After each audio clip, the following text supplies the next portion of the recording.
Hello, friends. Give it a moment for the live to get going here. I'll name that I'm Jen Gergen. For those that need a visual description, I am a fair-skinned white woman. I have a brown shag down, and I'm wearing a black t-shirt that says Trust Black Women from Check Your Privilege and Maisha T. Hill.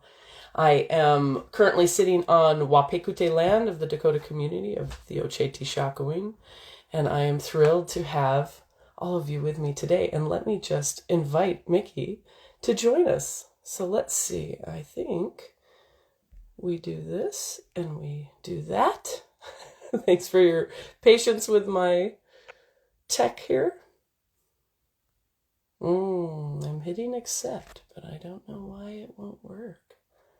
Let's see. Let me do it this way. Thank you for your patience, friends. I do see that Miki is here with me. Just working to get her joined on camera.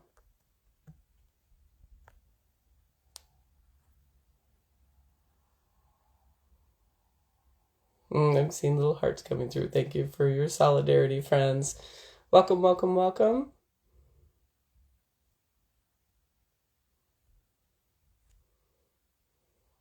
Miki, I'm not sure why I'm struggling. We did test earlier. If you can hear me, my request would be to maybe jump out and come back in, and I'll invite you and see if that you can accept from your side. If you can hear me, I hope.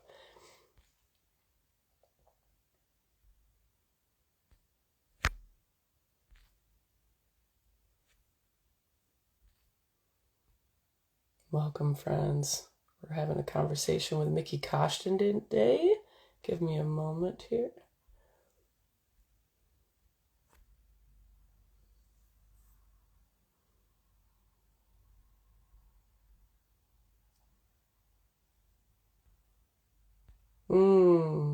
Welcome, friends. Welcome, friends. Today we are having a conversation with Miki Kashtan. Looking forward to starting here momentarily, just working to get the tech figured out.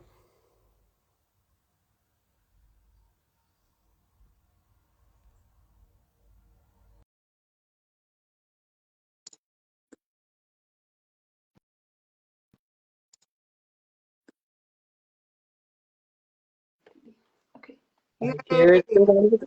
Yay! I can't see you still, but I can hear some sound, so I think we're in good shape. Yeah. Wonderful. Thank you so much for being here. And I will just invite those of you in the audience, if you can just chat in, if you're able to hear and see, that would be of great support to me to know that everything is working for you as well.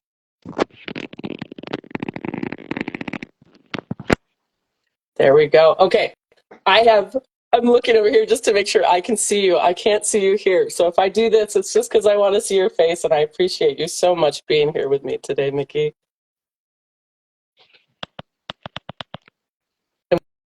We'll give you a moment to get your audio figured out, and I'll wait for you to just test in and make sure we're good to go. Can you hear me? I can, yes. Yeah.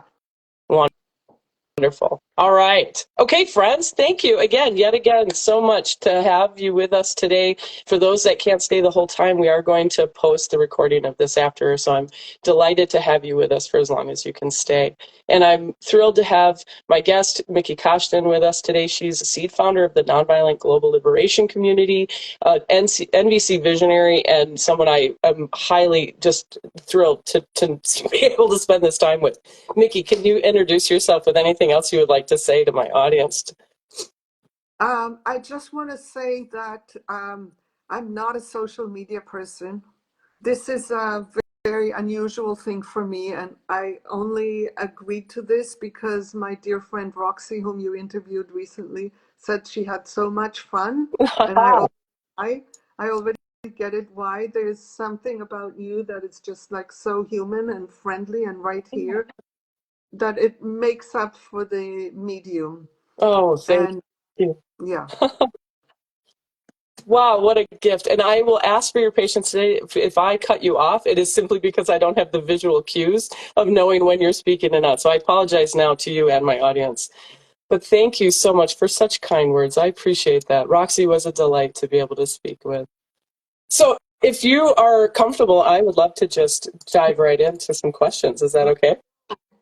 Let's go. Excellent. So, what is something you would like to share about your journey with NVC? Maybe how you were introduced to it, or something you find compelling about it. I actually thought about it and I remembered a particular moment. It wasn't the very first time that I was introduced to NVC. I was at a workshop with Marshall Rosenberg. This is well before the book came out. So, when later he would have hundreds and hundreds of people in workshops, but that workshop, there were 35 of us. And he was having us practice with empathy. And there was a woman who was organizing the event, and he invited me to practice empathizing with her. And she was being very judgmental about people for not being compassionate. And I tried to empathize with her.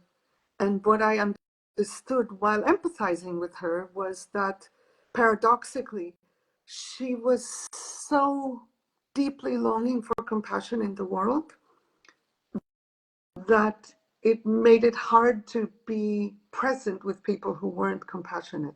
And when I reflected that to her in whatever words I had at the time, she suddenly started crying. And the Mm. whole thing melted. The whole intense energy that she had just completely melted away. And I remember thinking, okay, this thing has power. I want to dedicate the rest of my life to it. That was Oh, the moment. I love hearing that story. I was very fortunate enough to work with Marshall and train with him in 2008, and that's where I started. And so I've been in those larger workshops that you're naming, but have experienced that same sensation of watching how magically powerful it can be so quickly. So Yeah. I appreciate and resonate with that. That's awesome. So I also know that you do regular coaching calls around nonviolent activism for liberation, I think is what those calls are called, and that they're intended to support activists in empowering themselves with the movements that they're in the hopes of transforming like burnout and conflict and mistrust and blaming and shaming and all that into environments where there's solidarity and trust and experimentation and increased capacity. And with what you have learned over so many years of experience engaging with NVC in the context of social change movements, can you share one way that NVC can be helpful for activists and one way maybe that it can be challenging? Particularly interested in your thoughts about how NVC can be used or misused in conversations surrounding liberation. And I've got a lot that I say about this to my audience, so I would love to hear your thoughts around this. Happy to share. Um, the, the, one of the things that is at the heart of NVC that isn't often named is that the focus on needs actually connects us with vision. A lot of people, when they learn NVC or teach NVC, they focus on whether or not a need is met. And I think they miss the deeper power of NVC, which is just connecting with the need itself, independently of being met, as a kind of pure life movement. The longing itself connects us with where we want to be. So it pulls us towards vision in that regard. It's almost like any need is a micro vision. Mm. It's a tiny, tiny aspect of the vision of whatever, however big our vision is. This is essential for activists because a lot of activism is focused on opposition and againstness. And one of the things that I work with activists on is to actually connect with the vision. What is it that they are fighting for, not against? And that allows for mourning, because the moment you actually connect with vision, you also simultaneously connect with how far we are from that vision. And that gap you fill it with mourning. If you don't cry, then you will resort to violence either against yourself for wanting or against the world for being how it is. So in the act of mourning, you release energy and come up with creative energies. That's one of many things that NVC can be helpful for activists. The place where it gets challenging is that specifically in the area of liberation, is that in a lot of places where people teach NVC, they teach NVC without the systemic lens, without understanding that we are not, most of the time, we're not just two equal people being in dialogue. You know, you, for example, named the place where you are, and implicit within that is the whole story of colonization and genocide of original populations in the Americas. And it's easy, relatively easy to just say, I'm here on land of blah, blah, blah, blah, blah. It's entirely a different story to recognize that if you are in dialogue with someone where you come from a history of colonizing and they come from a history of being colonized, you are not on equal footing. The training that you receive and the training that they receive, the history of you and the history of them put you on a different footing. And that means, for example, in a very basic, simple way, if you make a request of someone who comes from a history of being colonized, their capacity to say no to you is compromised by that history. Your capacity to imagine their experience, the basis of empathy, is compromised by that history.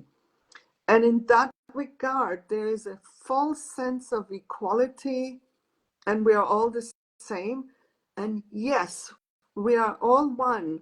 My friend Victor Lee Lewis, that I would invite everybody to look up, the Radical Resilience Institute, he says, we're all on the same boat, not on the same deck. And that captures reality. And within NVC circles, unfortunately, that framework isn't often seen.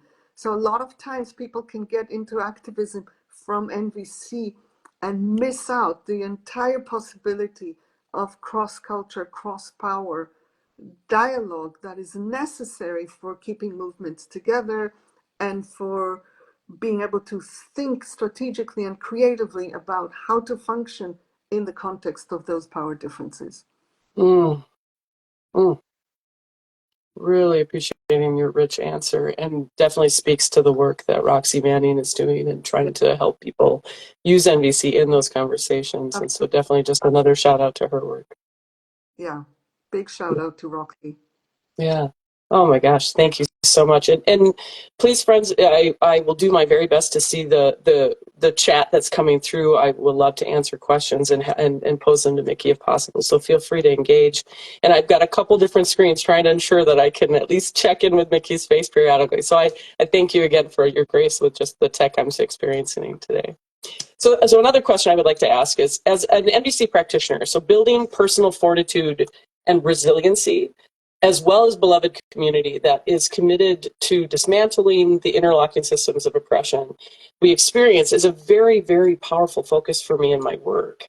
And excuse me, particularly through my collaborations with Maisha T. Hill with Check Your Privilege, who's the author of Heal Your Way Forward. I credit her enormously for my growth and capacity. But I wonder, how do you see NVC supporting a vision for the world that transcends these systems that support the scarcity mindset, the rugged individualism, and learned helplessness to bring us into true interdependence?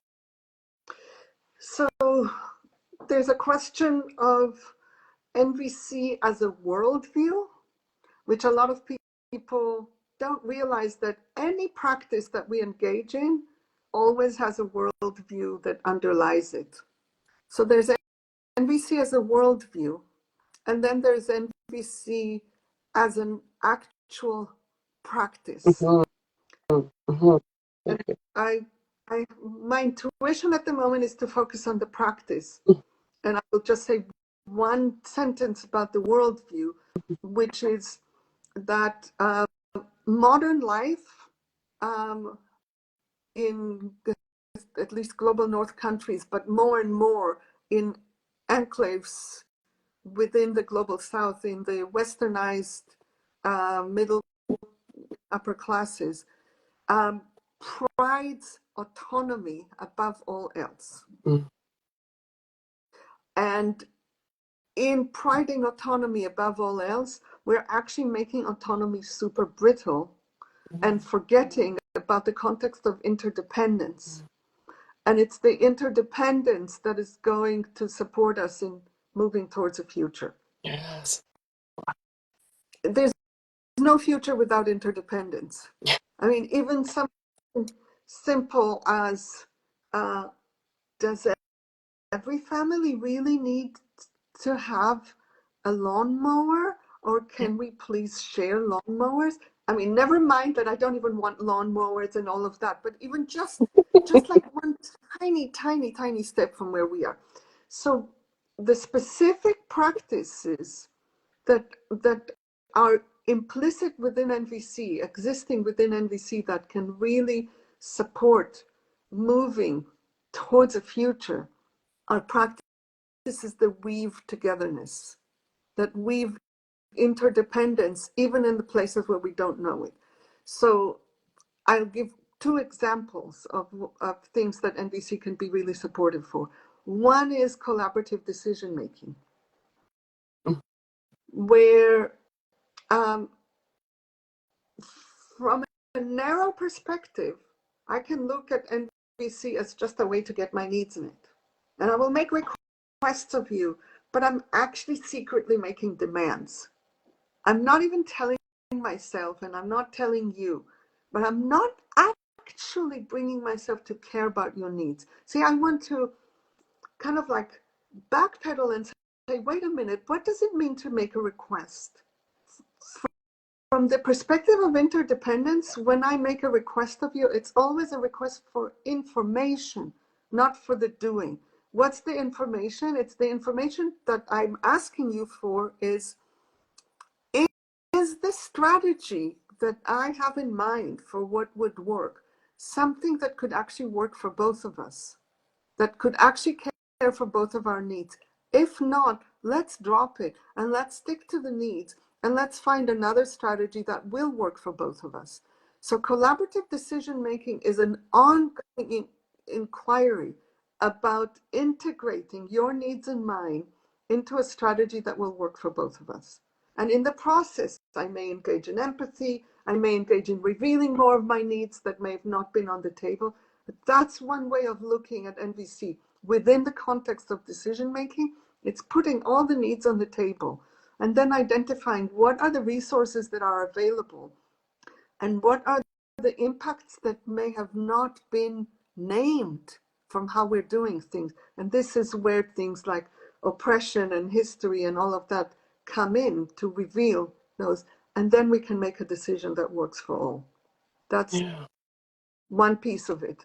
And I have another piece, but if you have any. I was just thinking, what I'm hearing in that is just that it's not enough to just wait till our needs land in the same place and go, okay, good, we want the same thing, but to actually find creative and curious ways to see how we can be meeting each other's needs from a place of the vision that you're talking about, that MDC is not just the practice of MDC. Yes. So I appreciate it. There's one thing that I learned is our preferences will not align necessarily, but preference is not what I'm looking for. I'm looking for willingness. Is there something that is within the range of your willingness and within the range of my willingness, even if it's neither your preference nor mine, but if we can both say, yeah, that might work. Just look at pizza. You want 5 ingredients are your preference, but there are 15 other ingredients that you would be fine with, even though they're not your preference. And I have 5 other ingredients that are my preference, and I have 15 ingredients that are my willingness. I bet anything that within the willingness, we'll find the 5 ingredients that both of us can agree on, even if they're not like my favorite pizza. So what? I have a pizza that I can eat and you can eat and we can share. We don't have to buy two different ones and use all those extra resources. So that's one area. Another area is how we learn. And I already mentioned impacts. And this is a really key place, the sharing of impacts. This is how we weave the interdependence, because we are super weak at knowing the impact of our actions. Super weak at it because systemically we are separated from knowing the impact. And I'll give my favorite horrible example. Here we are talking on a mobile device. Every time anybody buys a mobile device, we are contributing to violence in the Republic of Congo. Yeah. And that is made as unknown to us as is possible. In other words, the overwhelming majority of people don't know this. Some of us do know this, and those of us who know this are facing a horrible dilemma, because individually we can't change those flows. It's just, do I buy or do I not buy? But that's a very small decision. So in the places where we are actually in relationship, we need to relearn to share impacts so that the impacts are exposed, especially the downward impacts from those of us who have more power and privilege to those who have less, where we don't even have to have any negative intention. It has nothing to do with intention. We can be super well-meaning, kind-hearted, caring, generous people. And without knowing it, we are going to be stepping over other people. And so creating the channels of communication that allow impacts to be shared is huge. Then there's an added thing. In some places, impacts are shared, but they're shared at the level of shaming and blaming. And one of the really, really deep practices that NVC makes possible is sharing impact in a way that has complete self-responsibility. Because the impact, when you do something and it impacts me, the impact isn't just what you do. It also has to do with the meaning that I assign to what you do. Mm-hmm. And if I can take responsibility for that, then we can be in a shared investigation about what's going on. Because, we're told a lot about separating intention from impact. So that if you do something and I go, ouch, you don't automatically jump to say, no, that I didn't mean that. I meant something else. That we already talk about, and people are learning to stay focused on the impact. However, the people who share the impact also need to unbundle intention from impact. And all too often, impact is shared in a way that implies intention. And I want to learn to share impact in this way. You did this. And the way that I experienced it, the meaning that I made of it, what happened in me when you did that is X, Y, Z. Not, you did this, you are this, you are that. That's a deep tool that NVC can tell us. The self-responsibility of sharing the fullness of our experience with the most intensity. It's not about not being intense. It's about knowing what is where. You did the action, but the impact is co-created. And this is a hard lesson to take because it's so easy to blame. Especially when we have less power. It's much easier to blame and to instead recognize, I don't know and can't know your intention. And that's not the point. It's not about who you are, what you are, how you are this, how you are that. It's about giving you myself as information for you to learn and integrate, and then we can really play together in a deep place where we can mourn together what was done to you and what was done to me that put us in this position. Yeah. I just want to create space for this. This is a huge concept, I think, for those of us doing any kind of liberation work or activism is the hearing the words co-creation of impact is both empowering and also humbling. And I love the dichotomy and the interdependence of that. I'm going to say the words again for people that my question was around how are we transcending and divesting from scarcity mindset, rugged individualism, and learned helplessness. These are things that Maisha and I talk about in the community all the time, and I'm deeply grateful for this answer. Thank you. Mm, There's one more piece that I want to add, which is please. the power of acknowledgement, which is completely within NVC and is rarely taught, and I don't know why. Which is, if I did something that had an impact on you, I can weave with you. It's not about it's not about my intention. And it's not about saying, okay, I did this and you just had an impact. It's your responsibility. You made this meaning and it's all your responsibility. It's for me to see the link between my action and your meaning so that your meaning making is yours, but it's not random. It's related to what I did. It's related to history. So saying something like, I can see in the context of the history that me saying X, Y, Z could easily land in you as this, independently of my intention, really weaves the connection, the togetherness, the interdependence. Yes. Yeah. Well, just, yeah, really hones the skill of accountability in a different way than apology. And Yeah. it's getting that shared meaning, the shared reality around what has happened. Yeah. Love it. Oh, thank you. And I'm enjoying some of the chats that are coming through. I see our guests are saying, I love how every participant has autonomy and agency in this framing from Miki. Yeah. And Catherine, Yes. I love this untangling intention and impact and the interdependence. Loving it. Thank you, friends. This thing about everybody has agency, seeing that somebody said that, it's so gratifying because that tells me that the meaning that I wanted to convey was received. And Mm-hmm. super satisfying. Thank you. Oh, friends, what is it like when you get to hang out with NBC practitioners who just know how to like give and receive in this very beautiful way? Oh, thank you for modeling, Miki. You're so wonderful. So I want to ask you another question. So, as the seed founder of the Nonviolent Global Liberation Community, which many people know you from, I know that some of the principles that NGL embodies are willingness, which you've spoken to, capacity, and distributed collaborative leadership, which we've already even kind of spoken to. But you and I had an enjoyable exchange when we were setting That up was this so interview. fun. What's that? That was so fun. Well, it was an opportunity to distinguish the difference between distribution from delegation.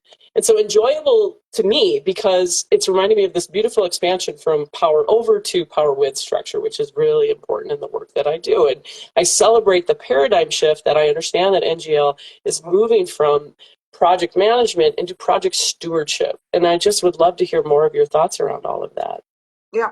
And it's completely related to delegation versus distribution. So I think I want to start from that because that's as difficult as it is, it's an easier concept. Delegation, if, if you think about it, when I delegate, I hold a string. I give it to you, you do it. But if I don't like what you do, I take it back and you get chastised. Distribution means there is no one place where it's held.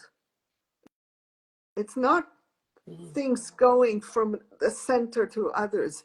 It's actually distributed, which means we need to weave, which means you are responsible, like really responsible for the whole, no more, no less than me, no less than other people. It means that leadership arises where there's natural authority and not based on structural power. It's an entirely different paradigm. So within NGL, there are no bosses, Mm. there are no employees, there's no board, there's no legal existence. We're not an organization. We are a collection of individuals doing something together. It is It is an amazing thing. No one tells anyone else what to do. No one has the power to do that. It's a structure that has no capacity to punish. It's really wild. So that's what, kind of like a baseline. Everything that we do in teams. So there isn't anyone left on their own to hold something. There's always co-holding.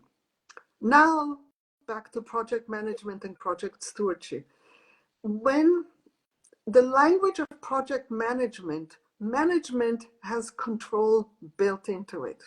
Energetically, think about management, it's controlling how something is. Do you see that? Oh, yes. Yes, very much. When you talk about stewardship, built into that there's reverence and care. Yes. It's fascinating to me how language always has like an energy field. Every word has a bit of an energy field to it that you can feel. We don't think about it, but we can feel it. So when we talk about project stewardship, it's like a baby was given to me, and I need to care for that baby. And the project is this baby. That's it. That's really all that it is. But it is amazing how, I'm going to say it in a kind of playful way, it forces people to empower themselves. I the stewardship is a word that's always been really powerful to me. I love using it. I used to live in a place where we had a beautiful pond and there was so much animals and there was a lot of wonderful natural growth. And I would always say that I'm a steward of the land and that I wasn't cultivating or doing any kind of agriculture. It was just letting the life that was there live in a cohabitating way. And that was empowering. And it's like the word stewardship is just lands so beautifully for me. Great. Yeah, love it. Oh, friends, I hope, especially those of you in typical corporate jobs. Now, I myself, I'm not. I work with Maisha over at Check Your Privilege, and we also are trying to dismantle hierarchical power structures and like get rid of role descriptions and having that idea of we all care for the thing. And so I'm already been kind of on a path of liberating, but I hope that this is planting a seed in some of you who are in these power dynamics and recognizing how much more wonderful life can be. And that it doesn't have to come from this, I don't even have a clue how to do it. It's like there are people doing it and putting language to it like Miki. So I hope you will really let these words about stewardship versus management and distribution versus delegation, particularly those of you who have power in these structures. Oh, such juicy stuff. And again, I cannot see you, so I apologize if I'm cutting you off, Miki. So I have, Why don't you in the other yeah, screen smile at you for a moment? You have to, I still want to see you smiling. but All I right, thought you had another screen where you can see me, no? I have it. Oh, I see you. Yes, and that's why I keep looking down so I can just check in with you. It's on a delay, but I do see you. Okay, so the other things I want to ask, that's kind of a follow-up question around the dynamics that you guys play with over at NGL is, so in addition to those principles of collaborative leadership that we've discussed already, I know that you guys function under a gift economy. So I myself, I employ a green bottle method, which is like a sliding scale for the consulting work I do, because I also am interested in divesting from payment, but it's hard road living in the world of capitalism. So I would love to hear more from you about how we can introduce this concept of an entirely gift economy into our own business practices. Yeah. First of all, the concept of business practices is itself already within the world as it is. We don't do business. Love We it. Thank you for I that. want to say that I don't believe you can truly do gift economy as a single individual. Mm-hmm. You can move in that direction, but you can't actually do it. Mm-hmm. Because to really and truly be in gift economy, you need to be in relationships. And in in community. The gift can only function within a flow of resources. So long as it's you and one other client or one other individual, the amount of uncoupling giving from receiving that you can do is small.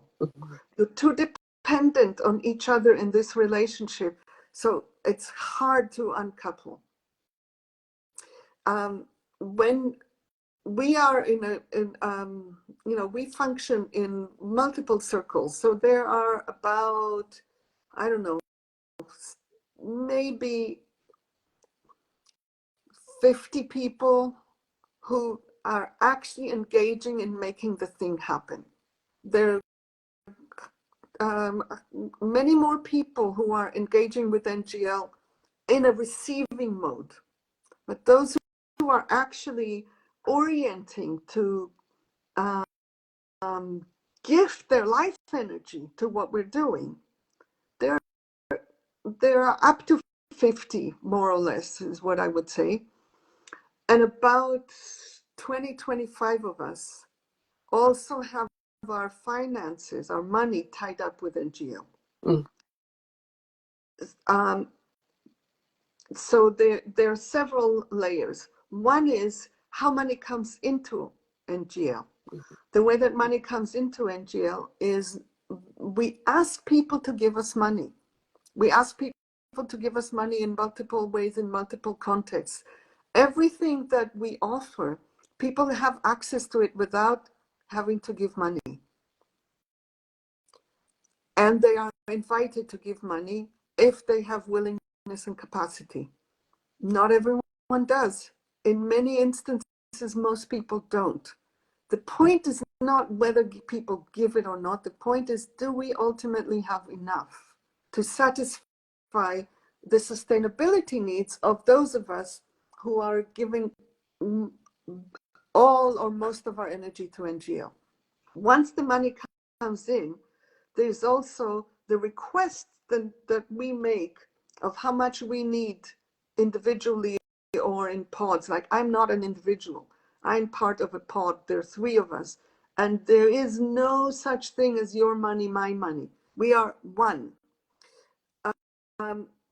So we make requests not on the basis of how much we contributed, not on the basis of how many hours we put in, not on the basis of how much money we have managed to bring into NGL. No, purely on the basis of what are our sustainability needs. So then all the requests from all the different people pile up. And then there is I'm not going to get into the details. There is a decision made about how to distribute it. And the distribution is only based on needs. And if there isn't enough, we reach out to the people and say, hey, we don't have enough. Can you give us more? And so far, we've always been able to give people at least the minimum that they've requested, and sometimes more than that.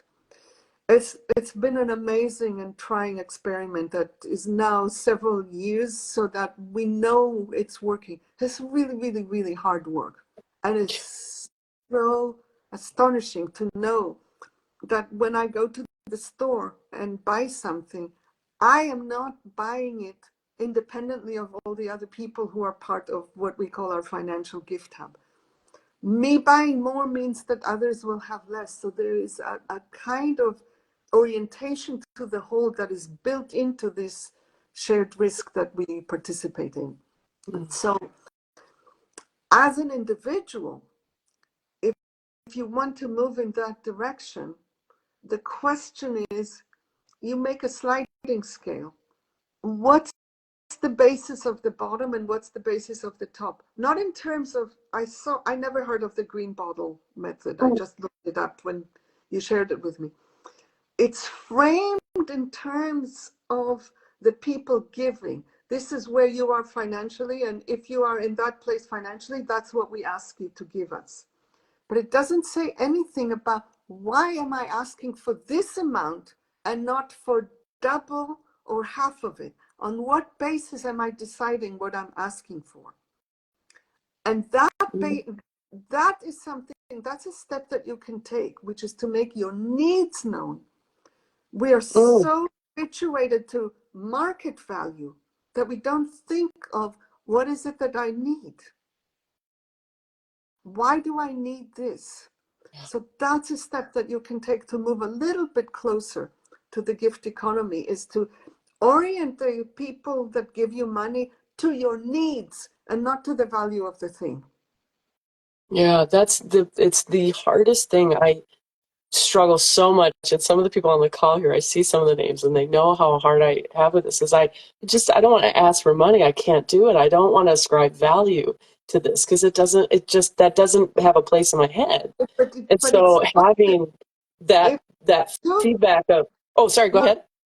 no, you go ahead. I thought you were done. Go No, no, ahead. no. I just the concept of looking at it from the other way around, of not just I want to support you in your capacity and your resources. So if you're here, give this, which is what as we've discussed, is what the green bottle method does, but create some shared reciprocity in that of like, I also have, this isn't the minimum I need in order to meet my needs, or these are the needs that I'm trying to meet with this cost, or however. So I'm delighted by just the reciprocity of that. And please say what you would like to say. I'm sorry to cut you off. Which is, I mean, just imagine on your website or somewhere, you say, this is what I need to sustain myself per month. This month, I've had X of that come to me from clients, from workshops, from whatever you do, which I don't really know what you do. And I still need this amount. And that information is available to anyone who's signing up for an event or for consulting or for whatever. That changes something. Mm. Oh, I so appreciate I hope this is giving something for all of you who are listening or maybe watching this replay, but I love how much I'm going to be able to chew on that and consider, because I'm deeply dedicated to economic justice and shifting the way that we look at resources and the sharing of resources and all. Wonderful. Thank you. Wow. Friends, this is amazing. So kind of just to wrap up some thoughts on NGL, I'm just curious, like, what are you hoping to accomplish as NGL? Like, how do we support you in this goal? Um, so over the course of this weekend, I was on 3 different events. Poof. And one was an experiment that we were doing about trying to work with a group of people. It doesn't really matter where, that aren't really a group. It's more like a random collection of people that come to a certain set of events to see if we could offer a vision, a purpose that would actually bring these people together into more coherence than just being random individuals coming to an event. Didn't work. Yesterday, I had an introductory event um, on the topic of patriarchy. That was it was an invitation to people to ask any question they wanted to ask about patriarchy in the context that I said. It was very challenging because people came and asked questions that weren't like engaging and exploring, but more like challenging. And it was tough.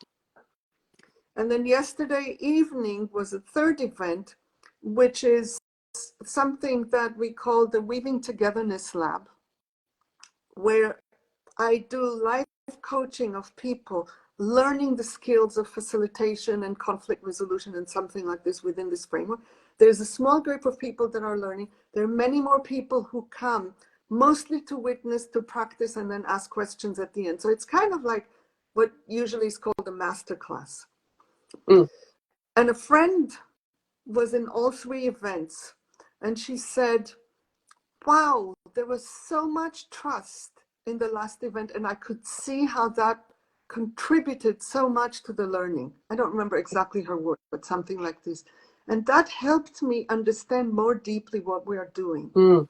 We're actually trying to increase capacity, to increase human capacity in addressing the complexities of human life. So, for example, all that I said about the gift economy, this experiment, can only happen in the context of a high trust environment. Mm-hmm. So one way of saying what we're doing is we are trying to create optimal high trust, high choice, how a high agency, high togetherness conditions within which we can experiment and learn how to make things work, how to create blueprints for what human social life can be. And if we are not rigorous in holding the optimal conditions, then we would constantly be in the environment that most movements are in: ongoing conflict, ongoing bickering, ongoing undermining, ongoing challenging, all of that. And then you do learn, but you learn constantly through struggle and putting out fires. And it's not like we don't have that. There's definitely conflict and putting out fires, but a much smaller ratio than other places. And then we can develop the strengths, what we call ceiling capacity. We can grow, move closer to vision, closer to learning. What is it that are really the skills needed to make communities work instead of constantly dealing with conflict? So I think if we are successful, we will build progressively more robust models of how to work together, how to collaborate, how to restore choice, how to find choice within togetherness, how to create flow, how to support the relearning of collaboration, of flowing resources to needs, of liberation for all, of changing patterns, recovering from patriarchal socialization, from male training, female training, all of these things. So it's a lot in a lot of areas, but fundamentally it's experimenting with what it's possible when the conditions are right. And so for the second part of my question of how do we support NGL outside of contribution, is there anything else that we can be doing to support or partner or help this vision? So I think there's a lot of information on our website, so people can come and see and see whether they're interested in engaging with any part of it. And there are multiple different ways of engaging. So participating, coming in, if people are really excited, joining and being willing to do tasks and things like this, because our capacity is very low. Even as we're trying to do, and we are in certain ways very high capacity, we are all stretched thin. I think people trying out anything that they find, even what they learn here, and then telling us what they're learning, feeding us information from the beyond our reach to say, hey, this thing works, and here's what I learned when I tried to do this. That really helps. Energy boost, appreciations, all of that, everything helps. I love hearing that. Really inviting everyone to get creative in how we can. I think people think in terms of what they can do and what they can contribute financially through resource, and then they stop at that. But it's like, get creative with all the different skills that are available to you. We definitely tap into that. We check your privilege of your money. You are worth more than your money, and you are even worth more than your time. That there's more. Get creative about how you can support. So for those that don't know, the website I have, if you go to the link in my bio, or even just go to jengergen.com and find the NVC resources page, you'll see all the links to a bunch of different Miki stuff. And we'll speak to a couple more things here soon too. But definitely tap into what you guys are doing over there. Oh man, thank you. Thank you for that. So I want to kind of shift the topic a teeny bit to another place that's really vital to the work that you do, that is really important to me, and that is that I am really deeply interested in what you've done around naturalizing the language of NVC. And so understanding basically that we practice formula, but we don't live formula. To create this intuitive, integrated thing, we practice it.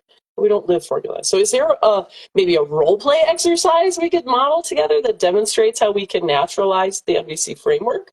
Or maybe there's just advice that you would give if a role play doesn't feel available? Yeah, the first thing, and it's going to sound very strange, the first thing is to get rid of the word feeling and the word need. The Best word, advice. not the feelings or the needs, but the word feeling. So just listen to the difference between saying I'm feeling sad and saying I'm sad. Which one sounds easier to take in? Yeah. Exactly. Okay. Then the word need, you can replace it with many other words. I want, I value, it's important to me, I long for, That's my favorite. yeah, all of these things. And just that already naturalizes it. And then there's another piece, which is that instead of saying needs in one word, you find a full phrase. Mm-hmm. So, for example, instead of saying, I have a need for respect, which sounds, you can say, I really want respect for my opinions. It sounds much more normal. Mm-hmm. It sounds less combative in some way too. I think people hear respect is a word that we talk a lot about in community because respect can I don't like imply that word. respect for humanity or respect for authority. You know, it's like there's the word respect already kind of puts people on their back foot, I think.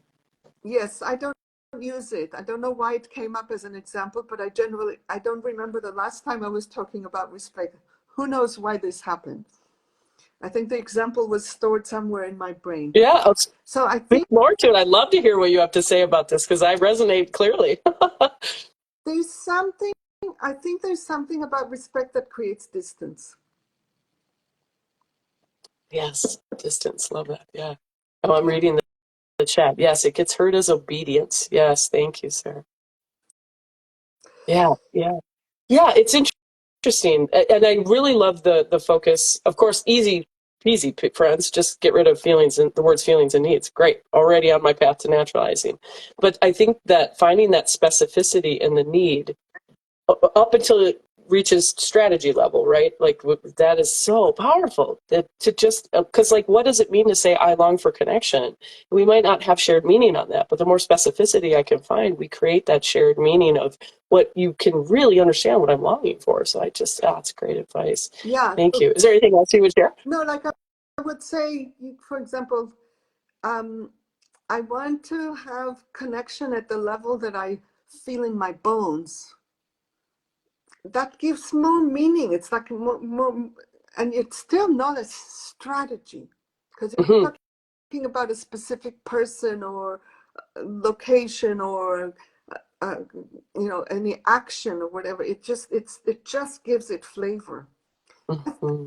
I think for the moment it feels to me like this is enough. And if people are really interested, or I've written like a whole little packet of information precisely about naturalizing the language of NVC. So if you go to the Fearless Heart, to the learning packets area, you can find it.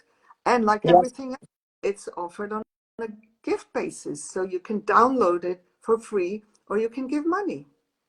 perfect. Exactly We like want more. I love it. That's right. Go find and support. And that link is also on my website, or you can find it through the bio here on Instagram. Oh, awesome. Perfect. I love it. So one final question I have for you. So we've obviously briefly talked about the nonviolent global liberation community. We've talked about the activism coaching calls you're supporting. You've authored 4 books and the 40 learning packets and maintained this rich and regular blog, The Fearless Heart. Again, all the stuff is linked to you guys. But we haven't even touched, and we haven't even touched on the convergent facilitation. And so I'm just curious, is with all of these different avenues to support you, is there anywhere we should focus our support for you and the vision that you have for NVC in the world? um, there's a through line. There's a through line, and it's not always easy to speak about. I would say the through line is that the legacy of patriarchy, which I think of as the place in our human evolution where we parted from life and started to learn to control life instead of be within it. We shifted from flow to scarcity, from togetherness to separation. and from choice to powerlessness. So the through line is at any level, from the most internal to the most global, our task is to shift back. From powerlessness, our task is to find choice. From separation, our task is to restore togetherness. From scarcity, our task is to restore flow. And maybe the through line is really trust. It's learning to trust ourselves, to trust each other, and to trust life. That feels like a very, very deep aspect of the work. Mm-hmm. And I can't give a prescription for anyone to say that's the thing to focus on most, because it really depends. You know, people used to say, how do you tell people what is NVC? What's your way of explaining what is NVC? And I always say, I don't know. I can't actually answer that question until I know who is in front of me and what is of interest to them. You know, if a police officer comes to me and says, what is NVC? I would say it's a way of de-escalating what happens on the street so that you never need to use your gun. That's a very different answer for if a parent of a teenager comes and asks me, what is NVC? I would say it's a way for both you and your teenager to feel empowered to live as you want without stepping on each other's toes. It's a very different answer, but it's the same practice. Yes. So I don't actually have like a bang answer for this particular question. Oh, this is a perfect answer. I love it.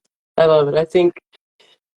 I hope so much that the people who are watching this and watching the replay find the work that you're doing and find the collectives that you're a part of, particularly the Nonviolent Global Liberation, to tap into making a different world in this very tangible way. You call yourself a practical visionary, and you are. I'm thrilled to have had this time with you, to be able to have this conversation. I'm thrilled to see the comments coming through. I see that this conversation is landing for others as well. Is there any parting thoughts before you leave us, Miki, that you'd like to leave us with?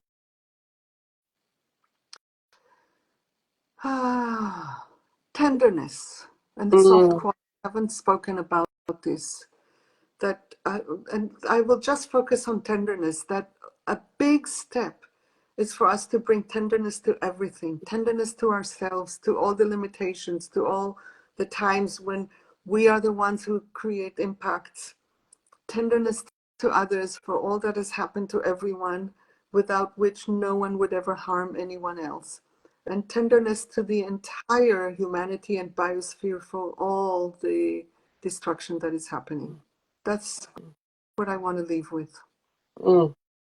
I love that two of my very favorite words have been said in this call. Stewardship and tenderness are some of the most powerful words for me. So I love this just resonance happening right now in me. I'm thrilled. Oh, friends, again, I've recorded this, so I will post later on if you joined late and would like to catch the whole conversation. Miki, I send peace and ease and comfort to you there, and a blessed evening. Thank you for spending time with me today. I so appreciate you. Thank you. I totally get why Roxy said go do it. It is really totally fun to do. Thank you. Thank you. I received the gift of that. Thank you. All right, friends, I'll see you on the next one. Stay safe out there. Okay. Bye-bye.